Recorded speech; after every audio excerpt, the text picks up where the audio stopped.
Good afternoon, everyone. My name is Rich Longo, and I'll be your host for today's presentation. Thank you for joining us for another Flycast Partners webinar. Today's webinar presentation is Who is Avanti and what is Heat ITSM? And even since we put this webinar title out there, things have changed a little bit more than Heat ITSM, and I'm sure Kyle's going to get into that a little later, but Kyle Hamilton. He is a software engineer for Flycast Partners with over 25 years experience in the IT service management space, and he's going to be presenting today's webinar. His career started as a network engineer for Pro Systems and was quickly hired by Network Associates as a professional services consultant, where he developed ITSM solutions around the world for thousands of customers. Kyle's primary focus is on IT processes and architecture. His extensive knowledge of CMDB and asset management projects and dealings with automation and management solutions such as BMC Client Manager and BMC Discovery. Kyle has been certified consultant for Front Range, Peregrine Software, BMC Remedy Force, Service Desk Express, BMC Discovery, BMC Client Manager, as well as ITIL certified in Microsoft MCSE and many, many others. Before we get started with today's presentation, Kyle, let me introduce our organization. Flycast Partners is here to deliver a seriously amazing IT experience. Founded and staffed by personnel that have many years of experience in the IT space, we took the best ideas from these collective experiences and added the best components necessary to grow and become a leading value-added reseller in the North American IT market. We offer best-in-class implementation services and training in ITSM, ITAM, and workload automation spaces using ITIL best practice. Our professional services can easily scale up or down in order to meet the IT needs of any customer, regardless of size, complexity, or budgetary restrictions. We offer implementation services both on-site and remote, as well as training to reinforce your company's long-term IT success. Our ongoing remote administration and support service offerings will enable your organization to focus on your normal day-to-day operations, saving you both precious time and money. Please take a few moments and visit our website at www.flycastpartners.com. or feel free to reach out to us direct at 844-FLYCAST. That's 844-359-2278. I encourage you to go to our website and check out some of the training that we have coming up and some of the webinars that we're offering over the next couple of months. Share this information with a friend or with a coworker. The more the merrier, right? And take advantage of these educational opportunities on various topics. We invite you to take a look at our resource page and check out some white papers and check out further information about ITSM tools, ITM tools, workload automation, capacity optimization, and especially enterprise service management and business operations. Today's presentation, as I stated, will be conducted by none other than Kyle Hamilton, and he will be taking questions at the end of today's presentation. So I encourage you to please type your questions in the Q&A section of this WebEx, and I will read them off to Kyle towards the end of the presentation, and he'll answer as many as he can with the time allocated for today's webinar. Without further delay, I'm going to turn this over to you, Kyle. All right, thank you very much, Rich. Welcome, everybody. I appreciate you carving out time out of your day to take a look at Heat and Avanti.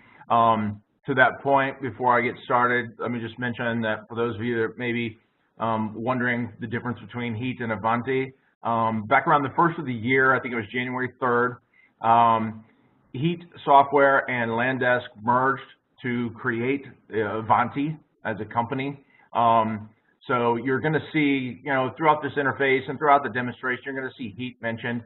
Know that over, because it's so recent and such a new acquisition, a new company, that over the near term, you're going to see the Avanti brand probably move into the interface and move into the software, whereas you see Heat today. So just understand that, Heat and Avanti in terms of brand is going to eventually merge and become one as soon as they have an opportunity from, a software perspective to make those, updates in the near term.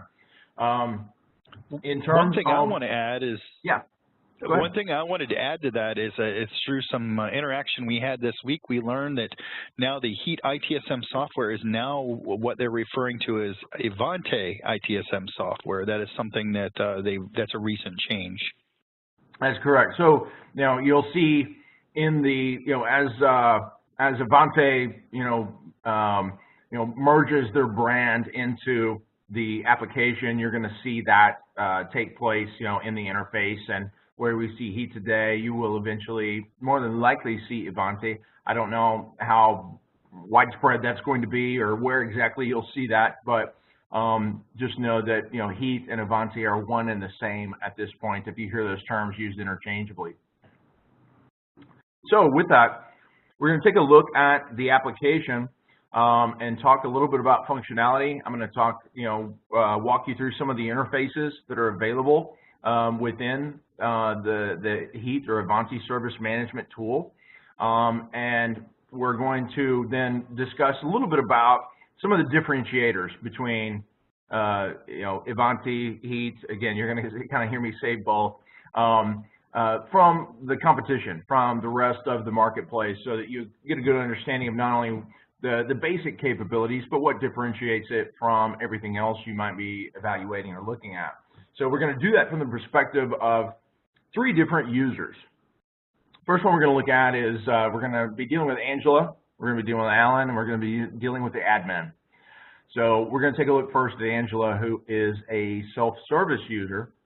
So a customer that would be logged in, needing to submit an incident, make a request within Heat, and we'll log in as Angela so you can see exactly what your end user would be able to have access to and what capabilities they have through the self-service portal. Now, if you notice up in the upper right-hand corner, it identifies Angela as being a self-service user, and you notice that when I log in as Angela, it immediately drops me into the self-service portal. That's going to become relevant as we look at a couple of the other roles that may be slightly different, so that you can see the difference between what an end user has access to and how they interact with the system versus somebody who's a service desk analyst or service desk manager or even an administrator of the tool. Now, Angela logged in to the self-service portal, you see, has a basic homepage layout that provides, all of the key modules, dropped onto the homepage in terms of being able to see open items or currently submitted, incidents, requests, templates that may be available to her to, make quick submissions of, things like password reset requests and the typical issues you see all the time. Knowledge articles, so FAQs and problem how-to solutions, things like that, so that, right here from the homepage, they have easy access to all of those key areas of the self-service portal. There's also a set of tabs that enable that same kind of access up at the top, so they can move from their home page to the service catalog, to the My Items page, depending upon what their needs are, or they can access that directly from that home page layout as you built it. And it's important to note with Heat, you can easily drag and drop and configure this portal according to your needs without having to do any kind of scripting or coding or have some kind of development background. So it does not require development level skills to be able to administer the tool. Anybody that has a basic understanding of the operations and the workflow of the service desk can easily be tasked with administrative duties without having to worry that they have to be a Java developer or some kind of scripting pro to be able to administer the tool. Now, of course, one of the core features of the self-service portal is being able to self-help. So, in addition to having, the top 5 issues and questions on the homepage, they can also access the Knowledge Center via the tabs at the top or via a button that's provided here on the homepage. So if they want to, perform a search, for example, related to email issues, they can browse that library or search through that knowledge base to find potential solutions to allow them to self-help. And one thing that's nice is that, immediately not only presents them with, high-level information related to that article, but also user ratings so that you can, they can immediately get access to see which documents or articles are highly rated, which ones maybe need some updating or need some massaging, so that they can use that information to determine which knowledge article they want to browse and actually follow through to solution. So you can provide everything a user would need to be able to self-help, whether it be just a strict Q&A, hyperlinks to download files, things of that nature, so that you can make these articles not only attractive but functional, so that they're not simply providing a user with descriptions on what to do. You can provide everything from graphics to links to download files, etc., so that they can actually use these articles to correct or resolve their own issues in a vast majority of cases, hopefully. Now, if they're unable to resolve anything through the knowledge base, then of course they have access to be able to submit incidents or submit requests through this portal. And you'll see they could do so via a template. So if I have a particular problem like accessing a shared drive, then I can access that via a template that's available to me on that home page and immediately just verify that that's my particular issue or that's the request I need to make, and be able to save that without having to go in and fill out one field or 20 fields of information. You'll notice down in the bottom right hand corner, of course, you can also generate all of the outbound email notifications to users and staff and the like, so that everybody can be made aware of a new incident coming in, the users made aware that you've actually captured their request or captured their incident, and those notifications are under the complete control of the administrator, so you can control how much or how little information is sent out via email and notified to that user, whether it be emails to the customer, whether it be emails notifying staff that they've got a new request that's been assigned to them, or whether it be email notifications to the administrator letting them know that something's been escalated or there's an issue that's breaching a service level agreement. You're able to control and manage all of those outbound notifications that Heat generates. Now, if the user needs to make a request, maybe it's not something that's part of a standard template, maybe it's not your typical break fix issue, can't get to the internet or my password's not working, then you can also expose through the self-service portal a service catalog. One of the nice things that I like about Heat is the fact that the service catalog comes pre-populated with approximately 80 different service requests out of the box. So customers, they're looking to implement service requests, have a pre-built library, as you can see, all different types of requests, from employee onboarding to application access requests to mobile requests, so that you don't have to spend a lot of time when you're looking at implementing the service desk simply building up your service catalog from scratch. You've got a large library of requests that are available to you from day one, even if they're say 50, 75% of what you're needing. You can easily take these and modify these according to your needs in terms of fulfillment tasks, approval processes, and forms, so that you can use these out-of-the-box requests to quickly spin up a service catalog, even if you don't already have something in the works today. Now, taking a look at specific types of requests, of course, you can see over on the left-hand side, I can browse different categories, so you can use this portal for a lot more than just typical IT. It could be HR requests, facilities requests, security, lost my security badge and need to have a security badge replaced, or I need my parking space reassigned, and start to use something like a self-service portal for a lot more than your typical IT request that you would typically see. Now, if I look at something specific like a new hire request, then you'll see it allows the user to complete a specifics form. So in the case of a new hire, for example, I have unique requirements in terms of what kind of information I need, who's being hired, In this case, let's say Adam's being hired. In which department, what title do they are they being hired under? Are they full-time, part-time, contract employees? So you can have things like different workflow associated with your contractors, for example, versus a full-time or a part-time employee.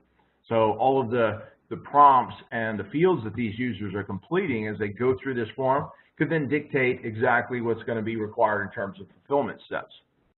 Another nice feature is, if you've got some kind of minimum lead time, which you'll notice it indicates that here on my form, then as I go to actually select, when I need this new hire created, it actually blanks out the calendar for all of those dates that fall within that minimum time. So I'm unable to request this user for the next week or the next couple of days based on that lead time.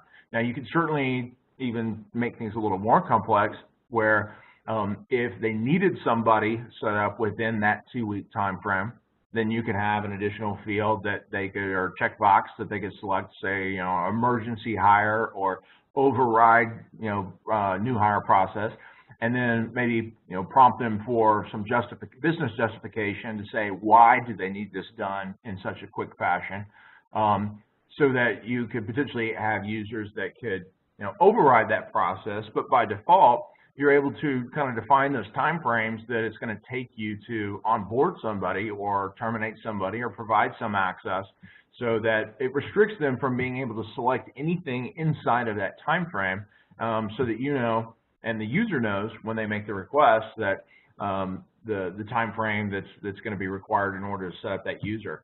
And you'll see it walks them through a series of tabs, from front to back. And here we'll say new HR manager. And as you can see, as I go through and complete those forms, it'll give me a check. If I'm missing fields of information, as in that last case, then it'll show me via a little warning message that I'm missing some information that's needed for this particular type of request. And it'll actually walk me through, a series of prompts and pages that you can build to indicate exactly who we're hiring and what's necessary. Now, another nice thing with Heat is it also allows you to include the idea of costing. So you can see on the right-hand side, you have a cost related to this new hire. And as I go through and make selections, if they need anything more than a cubicle, for example, they need a full, an office space, there may be cost associated with that request. And as I make those selections, it's summing up or totaling that cost for me over here on the right-hand side. So I'll say this is a corporate office. And then as I continue through, do they require a computer, where you can start doing things like conditional prompting. So if they need a computer, then we can start asking them additional questions related to what kind. They need a desktop, do they need a laptop? And again, based on my responses, it may ask additional questions. And it's also adding that additional cost based on the selections that the user makes. So as I go through and indicate what kind of computer and do they require an external monitor for that laptop, for example, we're getting a sum total of the cost over on the right-hand side, and users can walk through here step by step. Some fields are required. Some fields I can completely skip, depending upon what's exactly needed. And I can go through here and make this request, review and submit the details, and now I have a service request that's submitted, having prompted the user for all that relevant information, knowing exactly who they are, when they're starting, what department they're a part of, who they report to, things like that, so that I can automate approval processes as well as let the user know exactly what kind of cost is incurred based on that specific request. And again, you've got a large library of these out-of-the-box service offerings that you can leverage from day one without having to spend a lot of time creating, a library, from ground zero. Now, users can also use this portal, of course, to check and get updates related to status and progress, whether it be approval processes or fulfillment steps.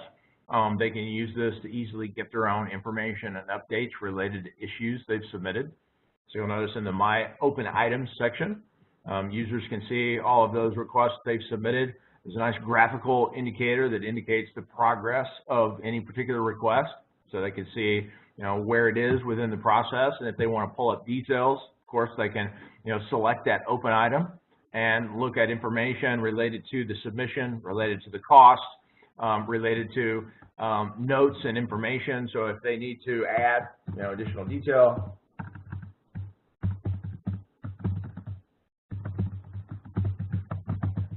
they can go in and add that additional, information, make that available to IT, so they can have a way to communicate, with IT as they're going through and actually fulfilling the request, as well as being able to get, notes and status and updates from IT through this interface.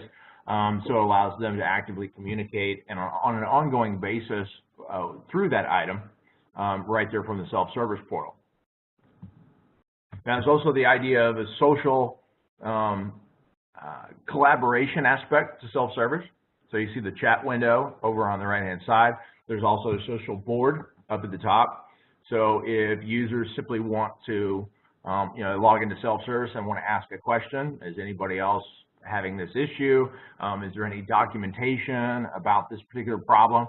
Provides a way for them to be able to communicate directly, either with other users or groups, as well, customer groups, as well as with IT, to potentially get their answer or resolve their issue, as opposed to, browsing that knowledge base or submitting a request or submitting an incident through the portal. Now, as always, everywhere they go in here, you'll notice up in the top right-hand corner, if they have an issue that simply, they've asked the question via the social board, they've looked at the catalog, they've looked at the knowledge articles, and they're simply not finding what they're looking for, they always have the ability to simply report an incident, from scratch, a typical one-off.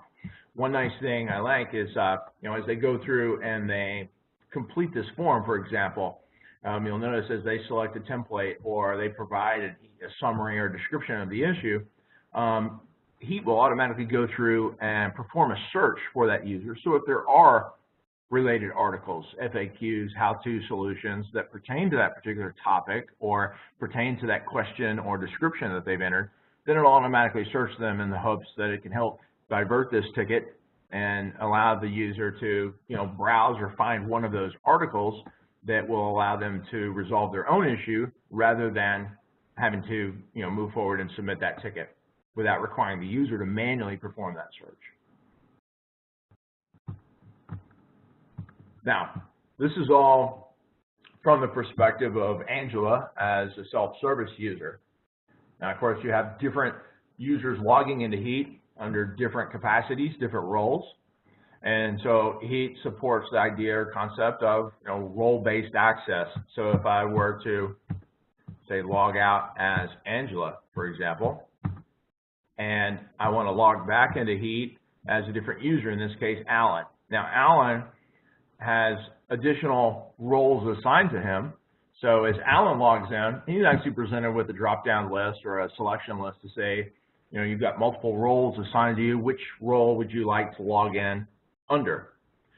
In this case, I could do everything from, logging in as that self-service user, similar to Angela, or I could log in as an administrator or change manager or problem manager or service desk manager, for example. And that would allow me to have access to different modules, different areas of the tool, as well as be able to view different data than Angela. So rather than just having access to that self-service interface and be able to deal with my own tickets, my own requests, and the service catalog, now I've got ability to see things from a team perspective, for example, to see which users within the service desk team have incidents assigned, who's got the biggest workload, for example.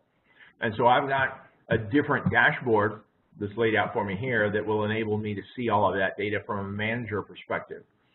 Another nice thing about Heat is it allows you, as you're logged in, to flip back and forth or change those roles as necessary. So even though I'm currently logged in, you see up here in the upper right as a service desk manager, if I need to move from a service desk manager role to the analyst role, then I can actually log in with that same identity and then get a view of my tasks, my incidents, my changes, my problems on my dashboard, looking at it from an individual contributor perspective, versus looking at it from a manager's perspective and be able to move back and forth between those roles seamlessly without having to log in and log out again to be able to see those.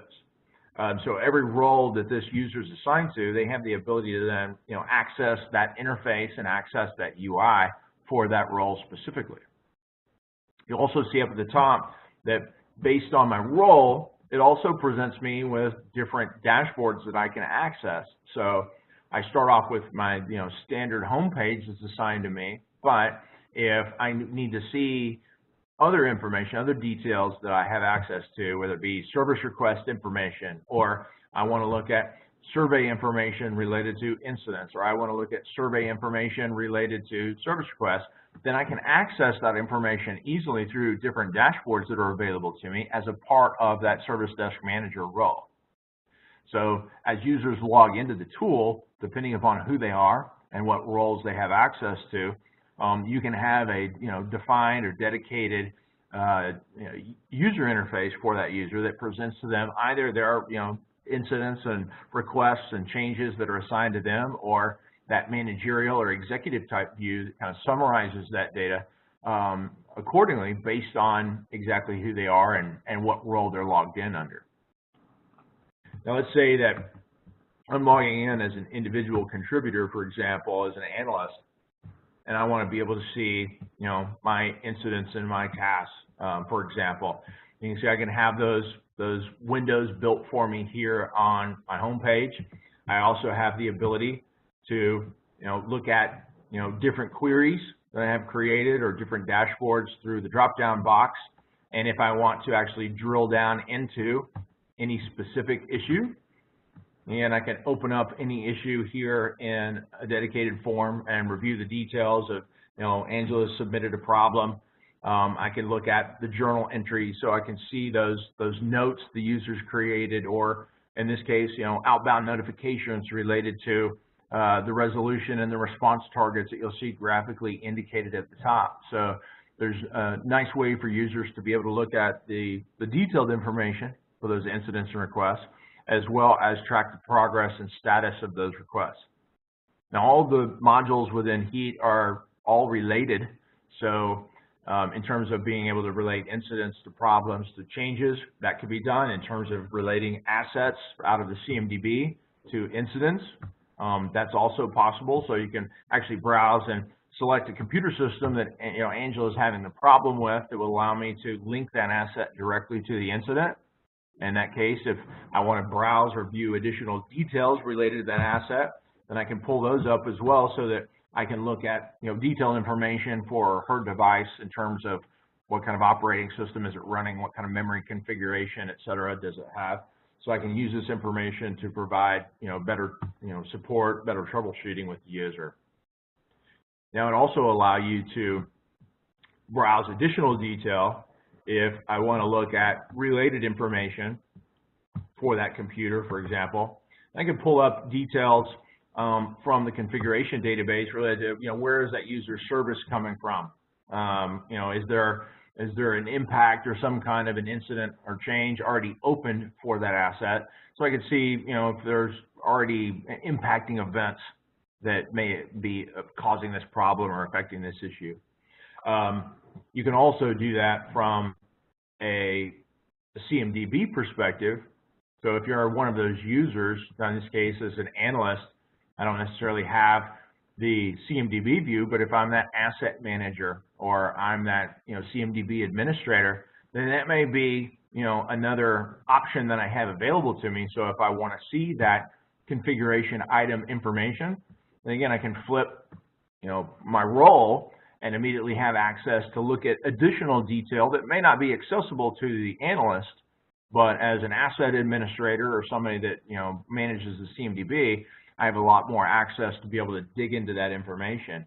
From here, if I wanted to look at a specific item, then I could take a look at everything from an individual computer for Angela, for example, or to a service, and get some kind of graphical view that would show me exactly how this service is configured. Much more detail available to me to be able to understand exactly where the service is coming from and what assets or items support that service and how individual computers connect and acquire that service available to me here and in a nice graphical way, as well as again providing details related to which devices actually have open incidents or changes submitted against them, so I get a good understanding of where the problem lies. Is it something further upstream that's going to likely affect an entire department or entire location, or am I dealing with or looking at an individual issue that's something local to the computer system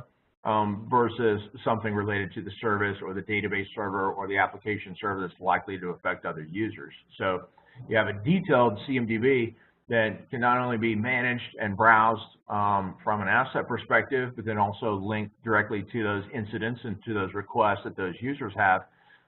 So as they're logging those requests, you can record that asset with that ticket and then have access to be able to view the detail related to related assets, related services, related systems to help provide, again, additional troubleshooting expertise.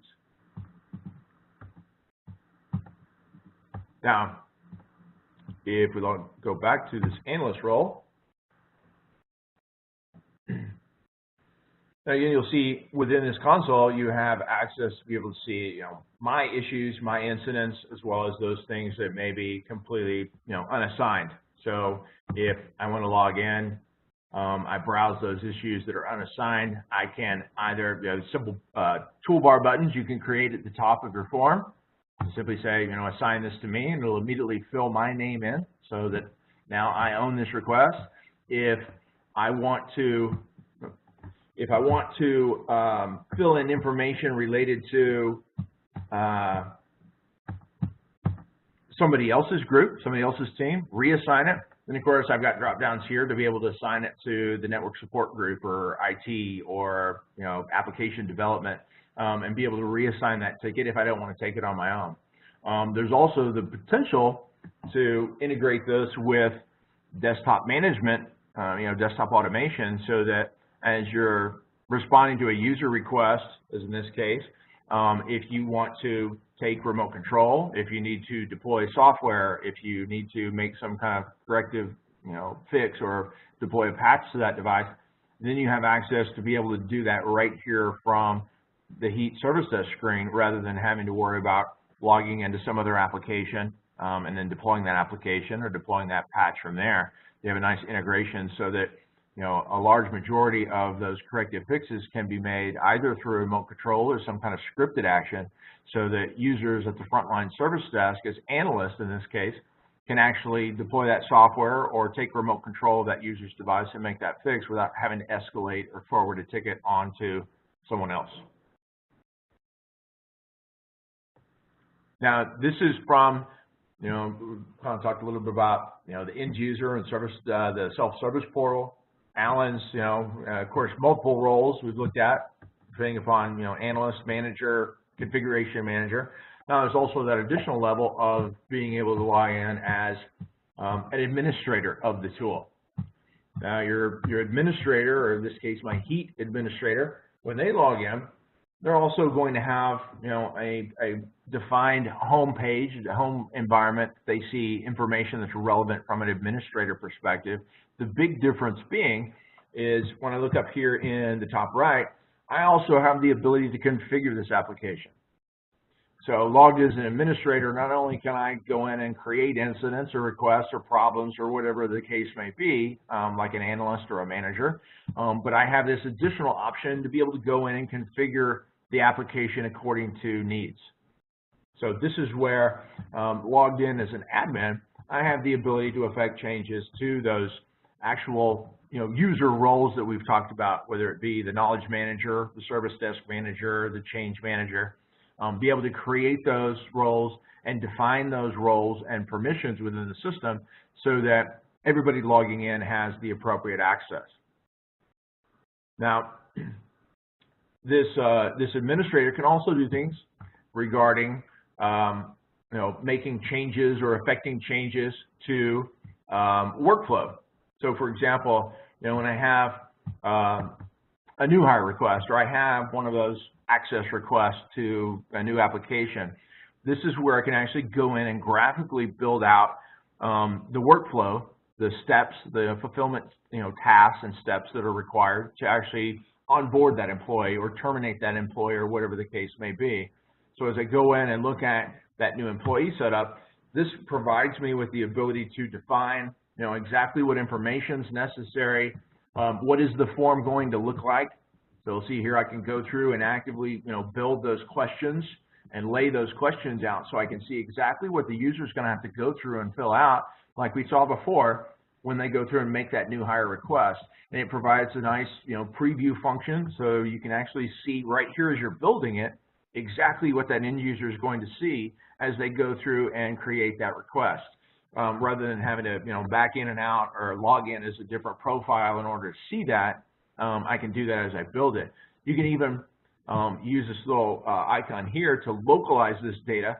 So if I need to translate any of this content into Spanish or into Japanese or French, I can easily do that here through the form as I build it, or the end user can actually have that capacity to do that as they're logging the request. So they can actually translate these fields of information and prompts on the form as they're going through and filling it out.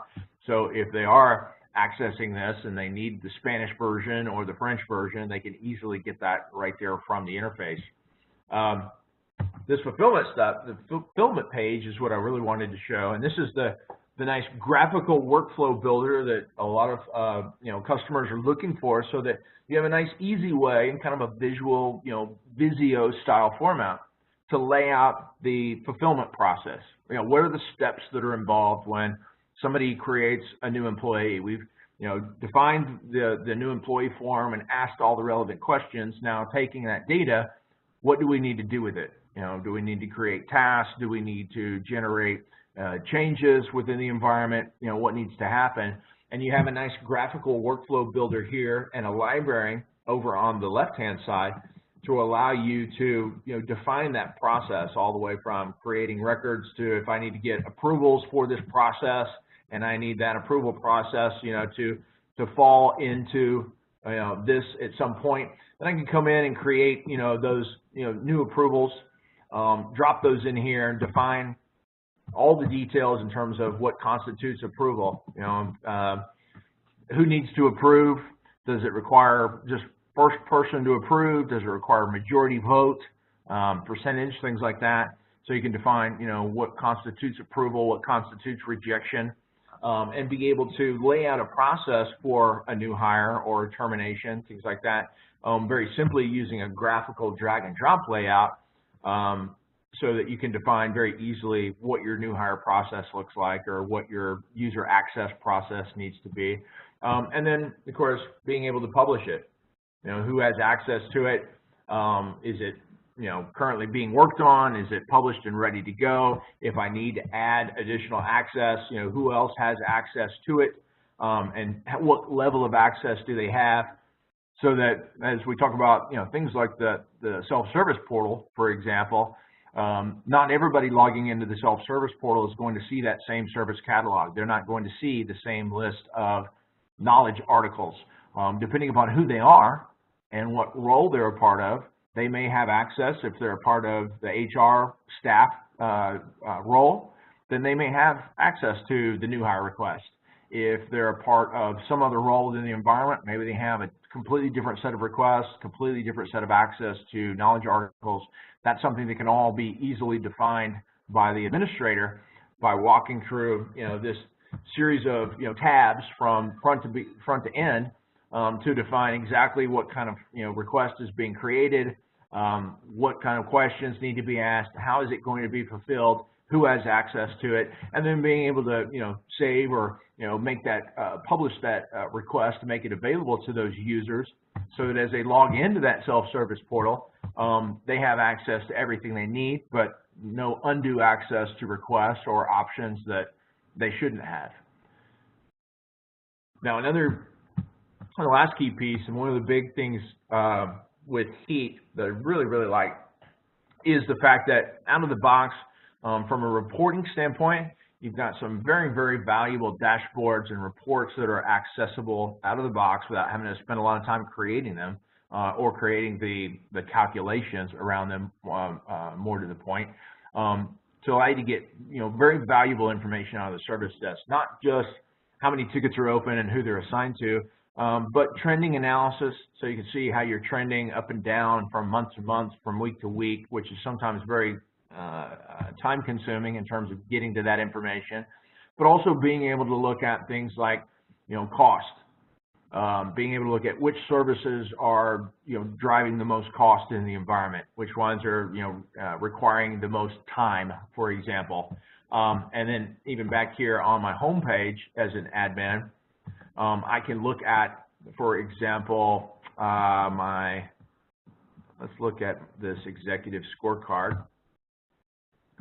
And again, very valuable statistics that are often very hard to derive, to get at.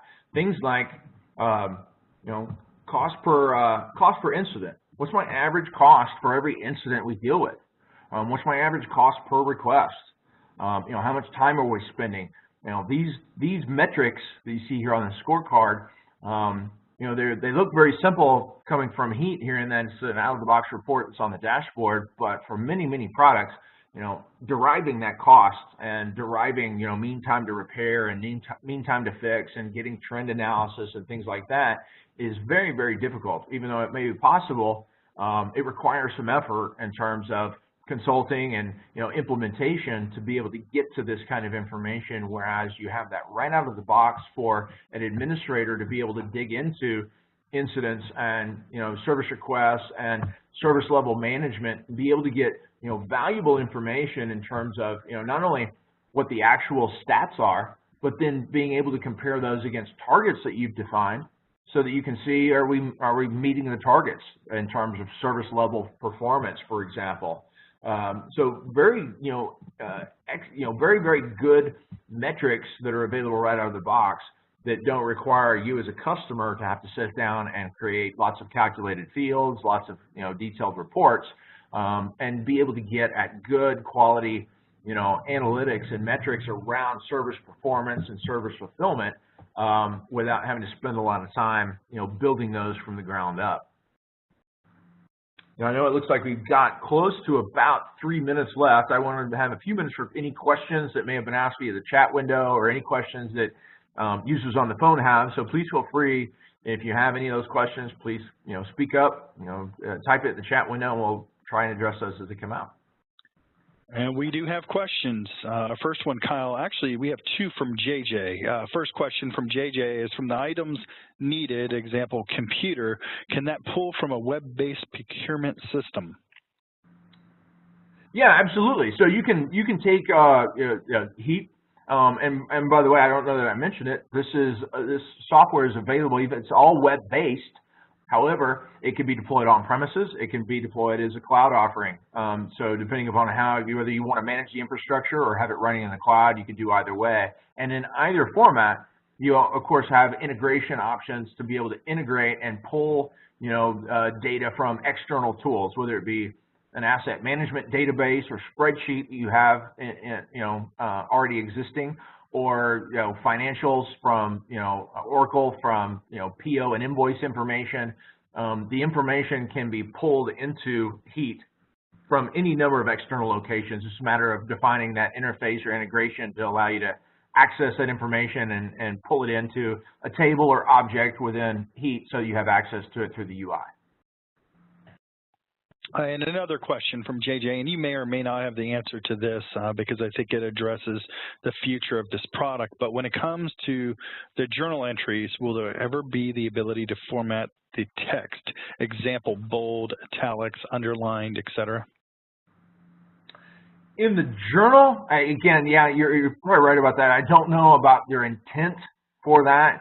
As of today, you can't format the journal text. Now, of course, within things like knowledge articles and emails that get generated to the users, for et cetera, the content of emails, you can, format and, design this content as you see here, whether it's emboldened or highlighted, add graphics and company logos and, skin these emails and even skin the interface.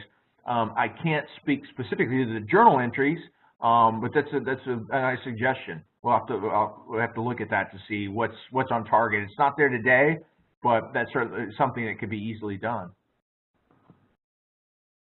Okay, and our next question comes from Chuck. Chuck would like to know, how are the CI and relationships discovered? And part B of his question, is this done by Heat or Relay on other applications or systems? Yep, good question. So, and the answer is any or all, or both.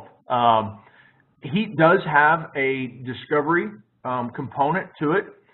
It's agent-based, so you'll see even here in my report listing, I can look at, agent deployment throughout my environment and be able to see, how many agents are deployed or installed on different devices. And through that agent and there's also agent list discovery, that can be used to populate the CMDB inside of Heat. So you can manually enter those CIs and manually create those assets directly through the Heat interface and through a form. You can also automatically discover those, whether it be through agentless discovery or agent-based discovery, and populate that. Doesn't have to necessarily be the Heat agent. We can, again, integrate and pull that data in from SCCM. Of course, they're probably going to see that in the near term coming from things like Landesk and other tools. So you have the ability to leverage existing data sources for those assets if you have them. If not, then there is a discovery and agent-based and agentless discovery capability that can be integrated directly through the Heat software to enable that.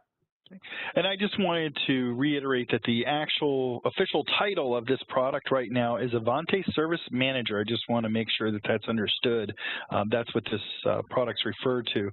If there are any other questions, I encourage you to please send those questions to Flycast Partners at info@flycastpartners.com, or simply pick up the phone and dial 844-FLYCAST. That's 844-359-2278.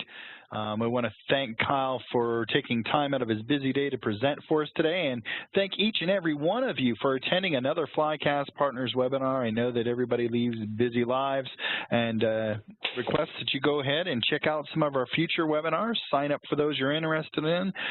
Send them off to folks you think might be interested in them. And with that being said, enjoy the rest of your week and your weekend. Thank you.